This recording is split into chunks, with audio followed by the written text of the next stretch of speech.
Extension है, ये बहुत ज़्यादा बाजार एक्सपेक्ट नहीं कर रहा था। और जैसे आप सभी ने कहा कि हो सकता है नवंबर के बाद हम एक रीथिंक यहाँ पर इन मेजर्स पे आता हुआ देखें, हमें वो एक बाजार यहाँ पर देखेगा। आप तीनों से ये एक सवाल, और मैं अतुल जी आपसे पहले शुरुआत करूंगी। जिस तरह की स्थिति अब यहाँ पर है, हमें पता है कि अक्टूबर में अराइवल्स भी आएंगे, जैसे संदीप जी ने कहा कि हाँ बॉम्बे में तो अच्छी खासी बारिश हो रही है, महाराष्ट्र में काफी हद तक यही हाल है, गुजरात में भी यहाँ पर हमने बारिश होते हुए देखी है, तो कितना इंपैक्ट उसका रह सकता है?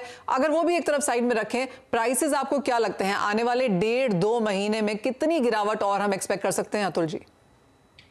देखिए, मेरे को लगता है अब इस लेवल से जो 2 मिलियन बैरल्स जो अभी दुरा भाई भी बोल रहे थे जी, तेल का वो कम कर दिया है, ये सब चीजें विल प्रोबेबली इंश्योर कि बायोडीजल में थोड़ा पाम जाने लगे। और पिछले 1-1.5 महीने में पाम हिंदुस्तान में इस कदर आया है, तो उससे एटलीस्ट ओरिजिन कंट्रीज में जैसे इंडोनेशिया है या मलेशिया है, वहां पे जो स्टॉक के जो प्रेशर्स हो गए थे वो थोड़े बहुत मैं समझता हूँ ईज हो चुके हैं।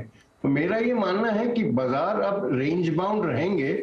ऊपर में अगर ये 400 रिंगिट की बात कर रहे थे दुराब भाई, ऊपर का वो 400 रिंगिट का रेंज और नीचे में 3200-3250 बीएमडी का, मैं समझता हूँ बाजार रेंज बाउंड होंगे। एक चीज मैं और आपसे शेयर करूंगा जी, पाम सस्ता होने के कारण बेइंतहा पाम हिंदुस्तान में आया है, और उसके मुकाबले में सोया और सनफ्लावर उस हद तक नहीं आए हैं। मैं समझता हूँ दिस विल, और जैसे जैसे अपने ठंड आती जाएगी पाम का कंजम्पशन रिलेटिवली घटता है, बट ओवरऑल बाजार रेंज बाउंड रहेंगे। बहुत ज्यादा ना ऊपर जाने की जगह है और ना बहुत ज्यादा नीचे जाने की जगह है। जितने गिरने थे मैं समझता हूँ काफी हद तक गिर चुके। तो भी आप कहेंगे 2-4% ऊपर नीचे, क्या रेंज क्या देखते हैं? 2% प्लस माइनस, 4% प्लस माइनस? मैं 5% प्लस माइनस की रेंज देख रहा हूँ। ओके, संदीप जी आप कैसे देखते हैं प्राइसेस? आपको भी लगता है कि रुकावट, जो गिरावट है वो अब थमेगी? अभी दोराब जी ने जैसा कहा है कि ओपेक ने बदमाशी करी है, तो बात से मैं सहमत हूँ। नीचे में हमने देखा $76 क्रूड हो गया था और अभी क्रूड वापस $89 हो गया है। सो देखिए, आजकल सब चीजों में वेज ऑयल, जैसे वर्ल्ड का 20% वेज ऑयल जो है वो बायोडीजल में जा रहा है, तो क्रूड की मूवमेंट बहुत बड़ा इफेक्ट करती है वेज ऑयल की प्राइसेस पे। तो क्रूड वापस इतना ऊपर आने से तो अभी हमको क्रूड को पहले वॉच करना पड़ेगा। दूसरा, अभी शिकागो बोर्ड ऑफ ट्रेड में क्या एक्टिविटी है वो देखना पड़ेगा। Palm is just a follower of everything. तो अभी ये माहौल दोनों चीज को देख के हमको समझना पड़ेगा। बट ब्रॉड रेंज मुझे लग रहा है कि अभी फॉर टाइम बिंग महीना 1.5 महीना के लिए ब्रॉड रेंज आप समझना चाहो तो वो करीबन 3600 रिंगिट से 4000 रिंगिट के बीच का आप समझ के चलिए, ये मलेशियन रिंगिट में होगा। और सीएनएफ इंडिया में ब्रॉड रेंज जो समझ के चलिए करीबन $875 से करीबन $1000 तक का रेंज होगा, इसमें चलेगा। उसके बाद यदि क्रूड वापस नीचे आता है या सोयाबीन ऑयल नीचे आता है तो पाम तेल, जैसे दोराब जी ने कहा है कि पहले भी जाके नवंबर दिसंबर में वापस एक डाउनफॉल आ सकता है, तो लोगों के माइंड में वो डर अभी भी है कि एक डाउनफॉल मार्केट और देख सकता है। और अभी तो ठीक है 30 दिन 45 दिन निकल जाएंगे, लेकिन वो जब इंडियन डिमांड भी स्लो हो जाएगी, त्योहार भी पूरे हो जाएंगे, हमारी बाइंग थोड़ी स्लो हो जाएगी, और उस समय थोड़ा क्रूड ढीला हो गया और सोयाबीन ऑयल ढीला हो गया तो प्रेशर वापस पाम पे बन सकता है। और वापस पाम जो है, जैसे दोराब जी ने कहा है 3000-3200 का रेंज में, वो इम्पॉसिबल नहीं है जाना, तो वो हमें समझ के करना पड़ेगा काम।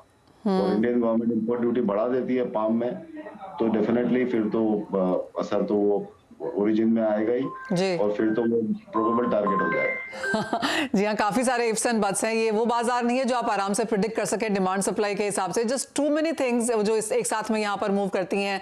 दोराब जी आप रिआइटरेट करेंगे, जैसे आपने कहा 3000 तक यहाँ पर भाव गिर सकते हैं इस साल के अंत तक?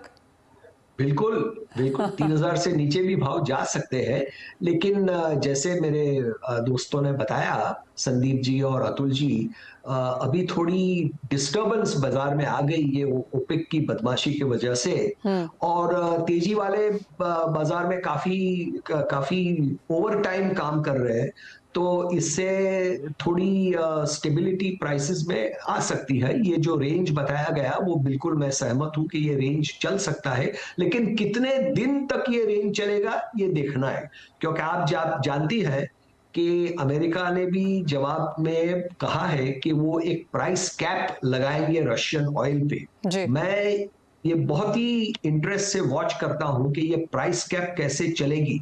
मेरा मानना है कि ये प्राइस कैप सफल होगी और इसे रशिया को काफी तकलीफ होने वाली है, इसलिए इन लोगों ने सऊदी के साथ पहले ही एक अलायंस बना के ये भाव बढ़ा दिया है, कट किया है प्रोडक्शन। लेकिन ये बहुत सारे मूविंग पार्ट्स है, मार्केट में काफी नए नए डेवलपमेंट्स रोज हर हफ्ता आते रहते हैं, इसलिए हमें वॉच करना होगा। और सबसे महत्व की बात है, मैं बाजार में काफी 40 साल से हूं और मैंने देखा है कि दिवाली के बाद इंडिया की बाइंग, इंडिया की इंपोर्ट हमेशा हमेशा कम हो जाती है। और इस साल दिवाली के बाद जबकि हमारे पास करीबन 30 लाख टन का स्टॉक है, तब हमको देखना होगा कि इंडिया की बाइंग कितनी होगी। और इंडिया की बाइंग की वजह से ही पाम भावों में ये स्टेबिलिटी आई है। India is more important than you and I imagine. अगर इंडियन बाइंग नहीं होती, और आप संदीप जी से पूछिए, अतुल जी से पूछिए, अगर इंडिया की बाइंग नहीं होती तो ये भाव 2500 बहुत पहले चले गए होते। जी हाँ, right, नहीं, yes. इंडिया बहुत इंपॉर्टेंट है, हम तो अपने आप को बहुत इंपॉर्टेंस देते हैं यहाँ पे। ऑल राइट, इसी साथ एक ब्रेक। नॉर्मली मैं कहता हूँ कि इंडिया बहुत ज्यादा इंपॉर्टेंस अपने आप को दे देता है, लेकिन इस सीजन में मैं जरूर बताता हूँ कि ये दो उपस्थित जो हमारे साथ है, ये बहुत ही इंपॉर्टेंट आदमी है, न सिर्फ इंडिया के लिए लेकिन इंडोनेशिया और मलेशिया के लिए भी। Okay, point taken. लेकिन इसी के साथ एक छोटे से ब्रेक ले रुकना चाहेंगे। जब लौटेंगे तो क्या इंपॉर्टेंट पहलू हो सकते हैं जिन पर आपको नजर रखनी चाहिए, उनके बारे में अपने एक्सपर्ट से करेंगे बात।